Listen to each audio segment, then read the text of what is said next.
Our chief guest doesn't have much time, he wants to leave.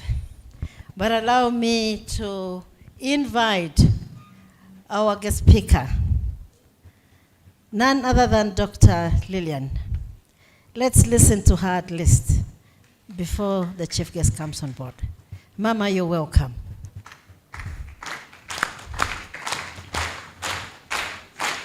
Beautiful. I like this class, so I love it. Good learners, and you learn fast. Thank you very much. Thank you, thank you, thank you.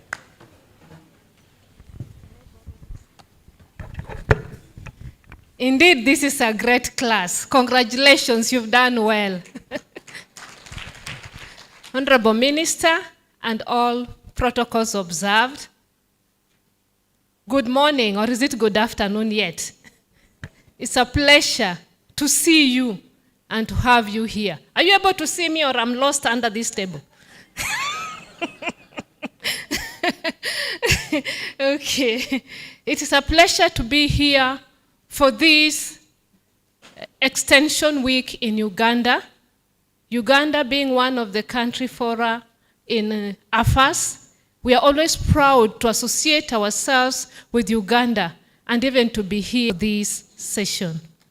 As that has already been said, we are talking about extension service provision and how we can make it stand. So we are talking about making agriculture extension count for robust, resilient, and competitive agri-food systems.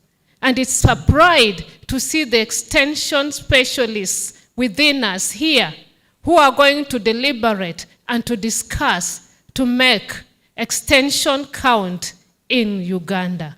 We are also proud to have our team from Madagascar who have come all the way just to learn and share their experiences during this time. Aren't we blessed? So, for an introduction, we are all aware about the landscape of agriculture in Uganda. We are all aware that agriculture plays a critical role in the Ugandan economy, in food security, and ensuring livelihoods.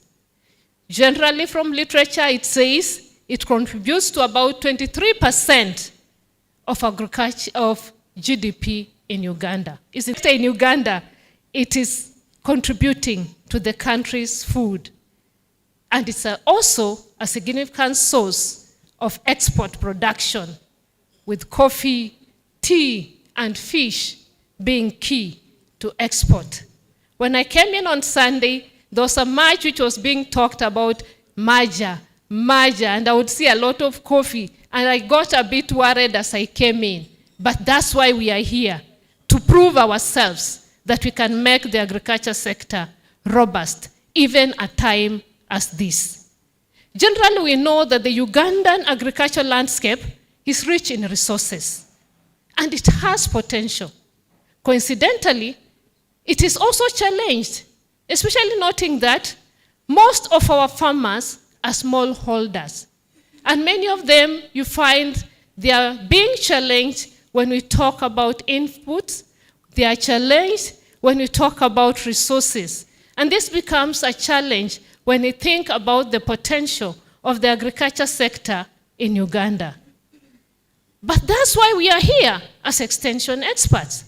Because through extension, Uganda can create a more robust, resilient, and competitive agri-food system that is capable to withstand the current emerging issues. When we are talking about the soil deteriorating, we are talking about the issues of climate change. We are the solution, and that's why we are here today, to bring this change and ensure the robust and competitive agriculture sector in Uganda. And that's why I say, this theme could not have come at a better time than this. How are we going to make this sector robust? Especially when we are looking at the season that we are in at such a time as this. As an extension service provider, this is our season and this is our time. We can prove ourselves. And this will depend on what will come up out of this. We have opportunity at such a time as this. When I look back to the African Fertilizer Summit that was held in Uganda, in Kenya, at the beginning of June, key was extension service. There was the action plan that has been developed. But when you're looking at this, the limiting to this was said to be extension. How can we arise to this opportunity and take over to prove ourselves at a time as this? We are talking about deteriorating soils. We are talking about the issues of climate change. It is only extension services that are able to bring change at a time as this. When we think about pathways to supportive transformation of our food system, I remember when we started talking about food system transformation, the UN Food System Summit, global people sat to discuss on ways that are able to ensure holistic transformation that will be able to create change, solutions, and some of the ways we can accelerate scaling of the initiatives that are existing. And 5 action track areas were identified. Among these was to ensure access to safe and nutritious food for all. Action track number 2 was to shift to sustainable consumption patterns, the foods that we eat. Many of us like eating the food that we think is best for us. And among us, the Gen Zs, have developed another way of eating. And we'll go for pizza. We want ready to eat. We want everything at a flick of button. But now how are you going to ensure sustainability? How are you going to look at shift to sustainable consumption patterns? Boosting nature-based or nature-positive production at sufficient scale. We have been talking about nature-based solution. We have been talking about agroecological transition. How are we going to shift and ensure it is sufficiently scaling? It is all about us as extension by creating a robust, competitive, and resilient agriculture sector. Action track number 4 was about advancing equitable livelihoods. Our colleague from CARE talked about gender-sensitive or gender approaches. How are we going to ensure that we are advancing equitable livelihoods? As we look about livelihoods, focusing on all gender, focusing on those that have been left behind, so that we are all moving together to ensure transformative food system. We also talk about building resilience to vulnerabilities of shocks and stress. And we find all these, it falls under the National Development Plan in Uganda. When we were in the process of developing the National Agriculture Investment Plan, I was privileged to be part and parcel of the team that was developing the National Agriculture Investment Plan for Uganda under the African Union Commission. And key to this was to ensure resilience. We ensure sustainable livelihoods. We ensure competitiveness. And we find at this moment, countries have been taking bold steps to modernize the agriculture sector. And this they are doing through the agriculture extension and advisory services. We have a role to play when we talk about our agriculture sector. A well-functioning agriculture extension service is important because it will be able to support our farmers to adopt to best practices. We have been talking about documenting best practices. Once we document this, it will be easier for one to refer and we are able to adopt. Building resilience and adapting to changes. Currently, we know the world is changing so fast. We have to build the resilience of our farmers. And it is upon us as extension advisory service providers to ensure that they are able to adapt to these changes that are taking place. How are we going to make them more competitive? This is one thing that we should be thinking about as we meet here to discuss. And more than that, fostering innovation and technology adoption. As we go through this, we realize we are the key people when we talk about food systems transformation. In Uganda, Agriculture Extension and Advisory Service has continued to evolve and adapt to new challenges and opportunities. At least we have said there are many challenges, and within the challenges we have opportunities. But one thing about Uganda, we have continued to evolve as we adapt to this. And one thing we know, as we advance extension services in Uganda, we will be able to support smallholder farmers to achieve more productive, resilient, and sustainable farming systems. And that is the focus, and that is the theme, and that's why we are here. And we are here to bring a change. As I always say, it hurts me when I meet people, we discuss, and we remain the same. But I want us to promise, at the end of these 3 or 4 days, we will be the change that Uganda wants. We will be the change that the continent wants. We will be the change that the globe wants. Therefore, I like learning from the lessons that have passed. So let us look at the evolution of the Agriculture Extension Service in Uganda. We find that Uganda, the Agriculture Extension Service has been evolving from the colonial and early years. Currently, it has moved to participatory approaches and farmer-centered models.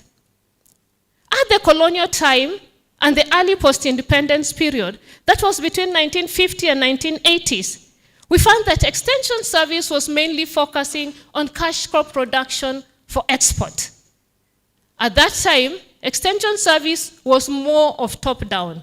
Receive information from the research. Here I am as the extensionist, passed down to the farmer, who had nothing to do but just adopt what we are saying. When we came to the post-independence period, we find that despite continuing with the focus on cash crop production, the government of Uganda was able to introduce food crop farming and even livestock. And when we came to the 1970s and 1980s, we find that the political instability affected the extension service provision. But that was not an end. We thank God for the World Bank, who came in 1992 and came in with the training and visit. This was supported by World Bank, and we find that this model provided a structured, regular interaction between extension agent and farmers. Funds were available. In Kenya, at such a time we say that is the season extension was extension, because there was money. And for us extensionists, we work well where there is funds, isn't it? And that time when you're talking about T&V, you find that the farmer training centers were now booming, and farmers could come and learn and go out to train others and implement. But come to early 2000, T&V was discontinued. It was not sustainable. The costs were high. But we did not remain there as Uganda. We continued to adapt to the challenges and evolve. And there, the National Agriculture Advisory Services, NADS, was able to take over. I always respect my ED. Where is he going to? My ED is there. ED, I think, was the founder of NADS. And even up to now, sometimes you'll get into a meeting and says, I'm Dr. Slim from NADS. Then I burst laughing, because I think he was so passionate about NADS. And you find there, we brought in the system of shifting towards demand-driven, and we were empowering farmers to demand that which they desired. We also had private sector participation. However, we say their presence in the rural areas was not that much. And this became a challenge beside the cost of this system. And therefore, we had to evolve to the next stage. The next stage was focused on public-private partnerships. And that was in 2014 to the present. When I came to meet my ED the first time, I used to call him public-private partnerships. There's no way you would meet. Within 10 minutes, he'll be talking about private sector engagement with their business models, and later he became business model. ED, you know I'll respect you. Yes, and it talks about partnerships. And that's where we are focusing on. As we were discussing, we continue talking about partnerships and how we're going to engage private-public partnerships. And we find Uganda has emphasized on this over the years. But there is the difference between emphasis and implementation. How are we going to ensure that this is implemented so that we have a robust and competitive system that will ensure agri-food system? Farm organizations, cooperatives are playing a key role as we continue to interact. But how much are we going to make this practical? As we are continuing over the years, we find digitalization is now here with us. And we are talking about the use of mobile apps. We are talking about use of digital solutions. And currently, we find organizations like Mulisa and Agritech Uganda who have developed mobile platforms that are able to connect farmers with information and services. UFAS has not been left behind. With the project with AFAS, there was a project on digital connectors where they were able to empower some young youth digital connectors to provide advisory service. As we'll be going through the booths, I'm sure we'll be able to meet the digital connectors from Uganda and from Kenya who will be telling us how this process has enabled them to provide agriculture extension and advisory service, which is making it attractive to the youth. Leave that alone. Currently, AFAS, together with Reforum, are looking at ways how we can empower the young people into agriculture extension and advisory services. And we are working closely, leveraging on what Mulisa and AgriNet are doing to ensure that we are empowering young people to provide agriculture extension and advisory service, and at the same time, create job and wealth among the youth. In the current situation, what we are saying, Uganda is focusing on decentralized and holistic extension system. How are we going to bring all partners together so that we are walking and talking the same language to minimize duplication and to ensure that we minimize fatigue amongst our farmers? We are talking about the challenges that we're experiencing. As we desire to move ahead as extension services, resources have been limiting. And because of these limiting resources, we do not have adequate extension staff. And as we find, as it was said by many, the ratio of extension staff to the farmer is now wanting. We find that service delivery cannot be as expected because of the challenges that we are having now. Uganda is currently giving emphasis on market-oriented production, value chain development, and climate-smart practices, which are key to ensuring resilience in agriculture extension and advisory services, and in the agriculture sector as a whole.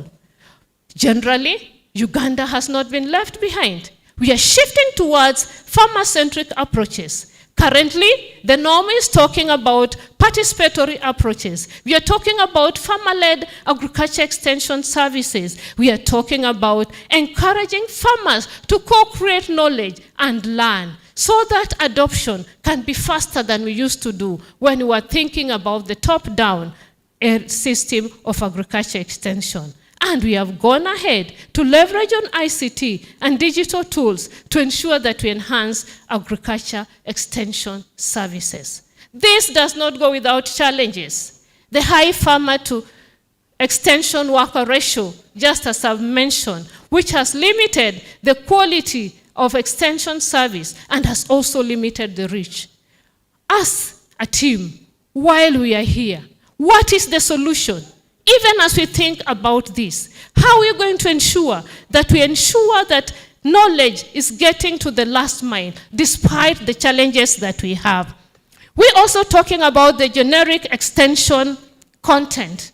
The content that we have, most of us, we find that we were trained in the early days. And the content that we had is what we are using over time. How are we going to improve on this? Yes. We are also having fragmentation in the coordination. When we talk about holistic extension service, the coordination, how do you connect to ensure that we don't duplicate, to ensure you don't cause crisis on the ground? And we have the climate change and diseases. So, what is being done now? What we do, strengthen digital technology, enhance partnerships between government and private sector, improve resource allocation to increase the turnover of extension agents, and also encourage more farmer-led participatory extension methods. As we get there, we realize that there has been low participation of private sector, even as we talk about public-private partnership. And this has mainly been due to the enabling environment that has not encouraged private sector investment. Debates on private sector, public-private sector extension advisory service says this is a way to increase production. But how are we going to enhance this? We must promote public-private sector partnerships. To end, I'm just giving us an example of one of the public-private partnership project that is coming up. The project that is just going to be launched now. I realized that we cannot launch a project without understanding what it's all about. I have cleared my keynote, but I talk about this project that is coming, the AGRA project. AGRA has been using village-based advisor model to enhance extension and advisory service. And how is this done? They are building capacity of lead farmers and also building capacity of entrepreneurs so that they are able to provide services to an extension service. However, this model has been very successful, but when we are talking about private sector engagement, this has been limited because of the enabling environment. And for this reason, you find that AGRA is investing in a project that shall be implemented in Uganda, among other 5 countries, under AFAS, to be able to ensure that we are leveraging public-private partnerships to enhance extension and advisory service provision and providing an enabling environment for the government to provide an enabling environment for investment by the private sector. So this afternoon, or soon after this project will be launched, which aims to ensure sustainable and exclusive models to last mile of agri-food system extension services and inputs to tackle systemic constraints, hampering smallholder farmers from and reducing their yield gaps, climate risk, creating work and wealth within the agriculture sector. So this afternoon, or just after this project will be launched, and it will involve all of us. So it is important that we are all here to discuss about this, because it will be able to ensure we are enhancing digitalization, we are enhancing public-private partnership, and we are also, the government is also providing an enabling environment for public-private partnerships to enhance agricultural extension and advisory services. So what is the innovation in this project that is being launched? Digital platforms will be able to use the village-based advisors and the lead farmers to enhance extension service, and we will ensure there is data-driven advisory services, and we will use the country fora as a multi-stakeholder platform to enhance extension and advisory services. I thank you all as I look forward to all of us engaging into this AGRA project to be able to ensure a robust food system in Uganda. Thank you.